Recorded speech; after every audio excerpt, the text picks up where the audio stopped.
Now your late evening BBC News with Jane Hill. Europe's longest reigning monarch reveals live on television that she will abdicate in January. Queen Margrethe of Denmark made the surprise announcement in her traditional New Year address. The US Navy destroys 3 Houthi rebel boats after another attack on a container ship in the Red Sea. And some spectacular firework displays. Hong Kong, Sydney and Dubai are some of the places welcoming in 2024 in style.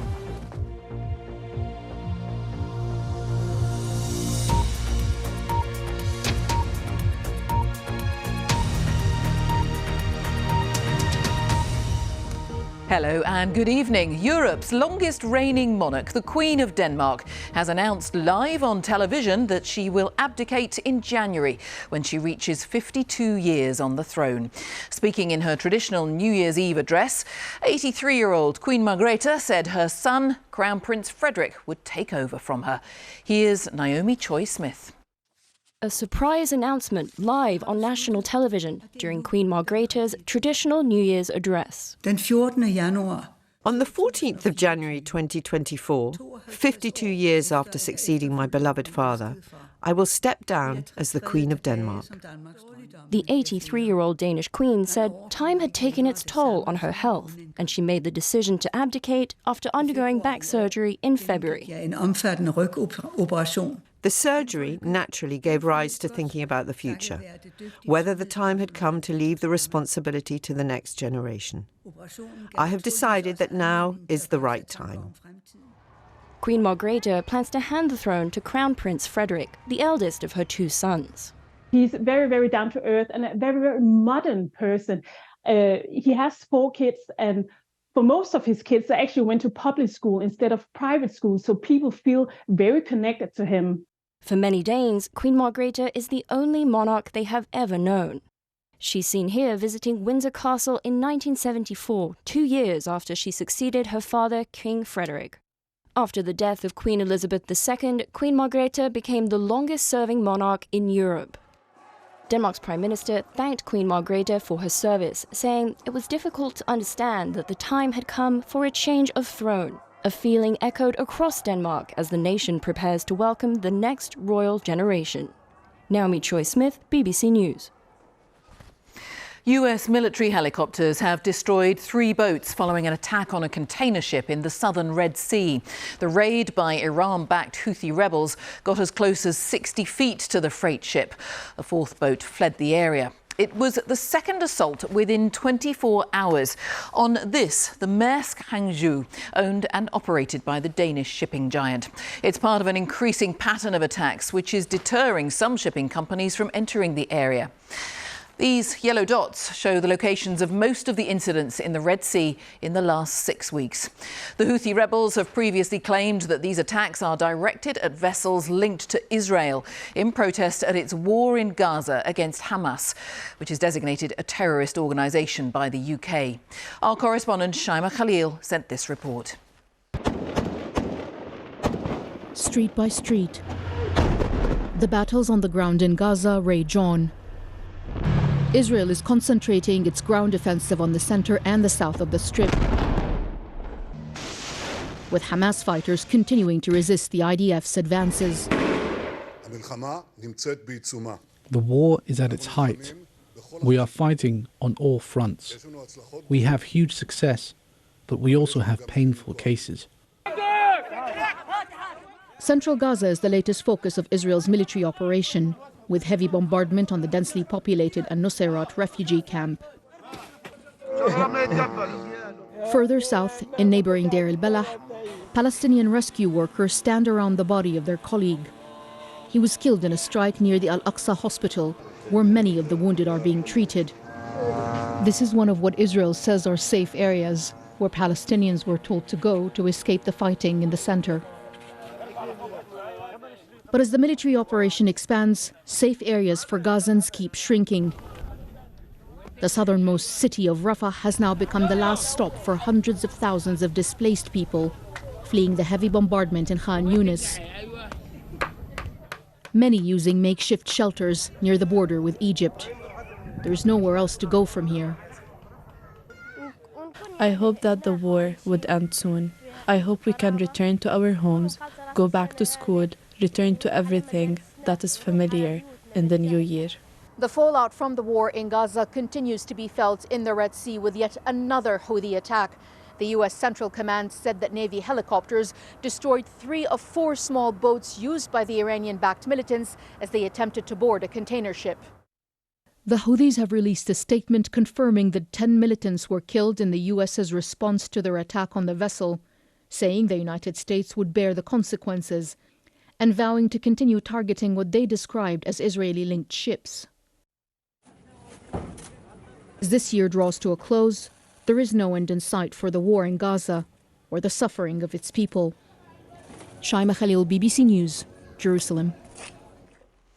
Well, let's talk to our North America correspondent Gary O'Donoghue in Washington tonight. And why have the Americans taken the action that we've seen, Gary?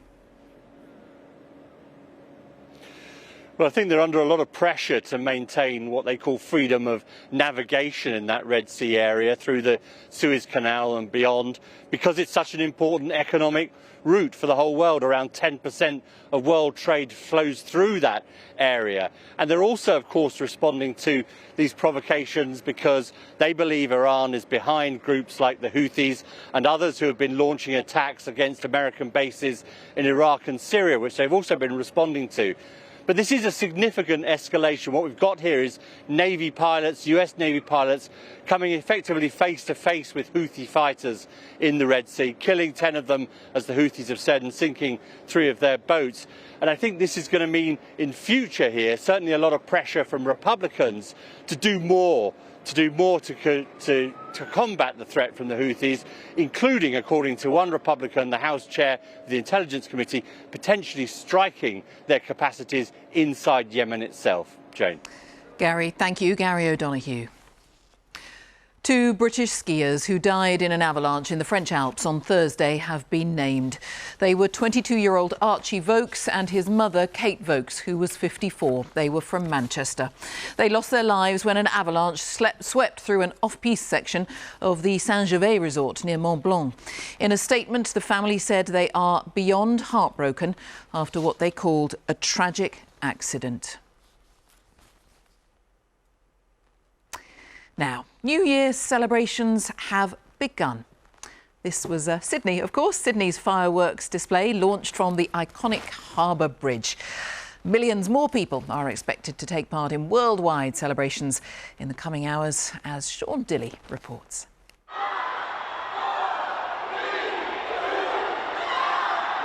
This is how New Zealand welcomed 2024 in Auckland. It was the first major city to show off its stunning display. Fireworks were launched from its tallest building, the Sky Tower, and its harbour bridge. Over the water, Australia used 2 of their most recognisable landmarks to light up their skies. Seoul welcomed 2024 at 3 p.m. UK time. Tokyo celebrated with 108 strikes of this bell, the last landing at midnight.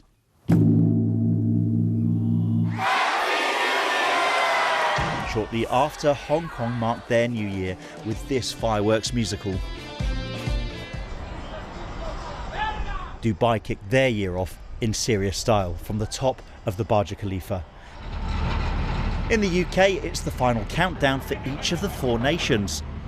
Tens of thousands of people are expected to attend a Hogmanay street party in Edinburgh, with Pulp headlining a concert in the gardens. Really excited about tonight. It's really nice to see everybody out and about and just getting back into the vibe, especially after the COVID year. So it's really nice to see everything getting back to normal again. In the capital, London's Mayor Sadiq Khan promises a night Britain can be proud of. Tonight's fireworks, the music, the lights, the surprises will mean that tonight's going to be the best night we've had for a number of years. I think the best fireworks ever. Like last year, tens of thousands are gathering here for a sold-out display.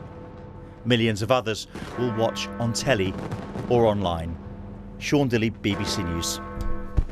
And let's get a quick update on the build-up in the UK. Our correspondent Greg Mackenzie is by the Thames in central London. First, let's head to Lorna Gordon because she's in Edinburgh. What are the crowds like there, Lorna? Yeah, big crowds here in Edinburgh for Scotland's biggest New Year celebrations. About 50,000 people here in the capital, in a city which bills itself as the home of Hogmanay. About a third of those tickets have gone to people who live here, a third to people from elsewhere in the UK, and a third to people from around the world. And they really have come from around the world. They're here for the Ceilidh, they're here for the silent disco, and they're here for the big bands, as we heard in that report, Pulp headlining later, and of course the fireworks at midnight. A ton of fireworks going off against the spectacular backdrop of Edinburgh Castle. All right, enjoy, Lorna. Thank you. Let's head to the Thames as well. Greg Mackenzie, what's it like where you are? Well, 100,000 people are here along the River Thames awaiting those fireworks. This firework display is the biggest in Europe. It will be a 10-minute spectacular from midnight as Big Ben's bongs chime. 2024 will begin. Now, there will be messages, special messages we're told, one from the King, the London Mayor, and a special tribute to those who dedicate their lives, like NHS workers, the police and the fire service, will all be commemorated here in this message. Once the London Eye lights up in just over an hour and a half's time, 100,000 people have managed to get tickets to be right here to watch the action. All right, thanks very much. Keep warm, both of you. That's Greg Mackenzie and Lorna Gordon. Now to the football, and Arsenal have missed the chance to end the year top of the Premier League after they were beaten 2-1 by Fulham. Our sports correspondent Katie Gornall was watching. Here were two sides looking to shake off their Christmas hangovers. After Fulham were beaten on Boxing Day, Arsenal suffered a surprise defeat to West Ham. But a win here would return the Gunners to the top of the table. There's a good save from Leno, but Saka... How Arsenal needed a goal. They had chances but couldn't take them, and the manager's notes grew longer. Arsenal's frustrations continued after the break and would soon... On the 31st of December, and now you end up with a really, really bad feeling. And that's football, and the lines are really thin, and in this league, if you don't do certain things, you don't win games. It was 3 points to cherish for Fulham, while Arsenal have lost ground in the title race. Their New Year's resolution might just be to pretend the last few days didn't happen. Katie Gornall, BBC News. And that is it from us for tonight, and of course from the BBC TV newsroom for 2023. We'll leave you with these final images from central London tonight as people prepare to mark the new year. So from the whole team here in the newsroom, I wish you a very happy new year. Bye-bye.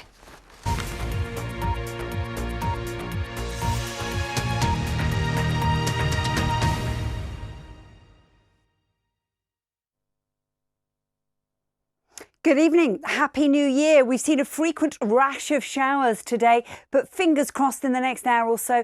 Certainly eastern Scotland, Edinburgh faring quite nicely, and those showers should have eased through for the London area as well. Windy along Channel Coast, you'll certainly know about that if you're standing outside at midnight, but by the time you wake up tomorrow morning, most of those showers will have faded away.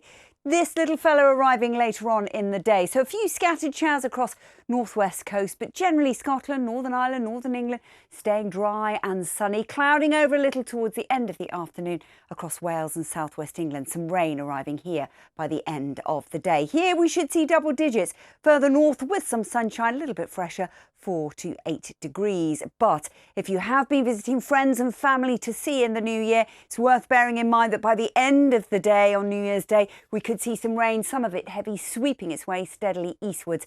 That's worth bearing in mind. It will continue to push its way east and linger first thing in the morning on Tuesday into Scotland with some wintry flakes to higher ground. A window of finer weather behind, but we'll need to keep an eye on this rain down across central and southern England. Might be a little bit further north or south, could be accompanied by some gusty old winds as well, but a pretty unsettled picture. Fed up with all of this and want something a little bit more optimistic? I can offer you something a little better as we get towards the end of the week, quieter but colder with it. Happy New Year. Take care. Every story has its hero. This is where it begins. Maybe it's time you find out who you really are. I'm kind of a big deal around here. You're fine. Bit dramatic.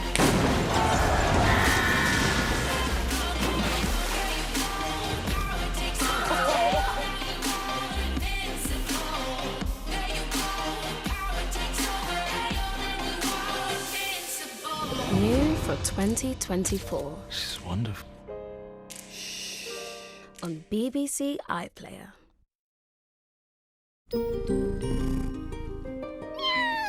Rick's rolling us into the new year in just over an hour on BBC One. The countdown to midnight is on.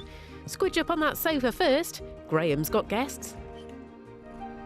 It's New Year's Eve. Our audience is here. Our guests are here. Emma Stone, would you say the words? Let's start the show.